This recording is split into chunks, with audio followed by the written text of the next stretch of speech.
the bell rings and school starts, the safety of students is left in the hands of school officials and teachers. According to the article Examination of Public School Safety Measures Across Geographic Settings, school security has become a major issue around the country due to the increased levels of violence. In this case, violence refers to fights, threats, and anything that creates an unsafe atmosphere. Penn State freshman and Chambersburg Area High School alumna Tia Patillo says when her school faced threats, she wasn't scared. One year there was a bomb threat that was written on the bathroom wall, and so everyone was evacuated from the building. I was a tad scared, but not really, because I knew it probably wasn't true. That's kind of sad to say. In an article published by the Tribune Business News, the Department of Justice estimates about 90% of threats are hoaxes. However, anytime a school faces safety issues, it will react to reduce any possibility of high-risk situations. Radnor High School principal Mark Skellinger says responding to every threat is the key. There are procedures in place for whatever type of disruption or tragedy it might be.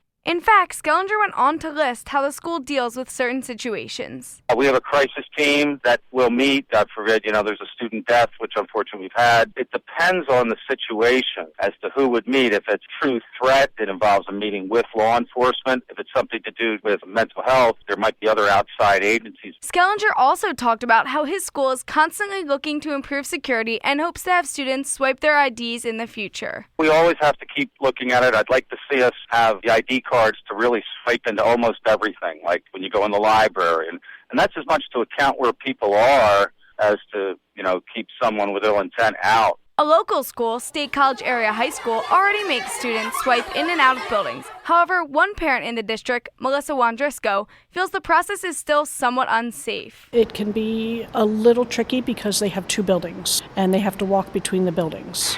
They've tried to update it by giving the kids cards to swipe as they come in and out of class, but with open buildings, I think it opens it up for some issues. Wandrisco did point out that the school is starting to reorganize classes, and she hopes this helps with safety. They have plans in the making now where they're redoing the high school, and I'll be curious to see how many classes they're going to have in one building now and how much they're going to combine so that the kids aren't going out to another building, which will cut down on having to keep the building open all the time. So is there a clear answer to how to keep schools safe? According to an American School and University article, pre-planning is a start to coping with issues. The Encyclopedia of Interpersonal Violence agrees with this, saying that safety protocols should be well rehearsed. While some safety measures may be tedious and monotonous, nothing can ever be completely planned out. Students and parents should be aware of their school's safety protocols and be proactive when it comes to making a safe environment.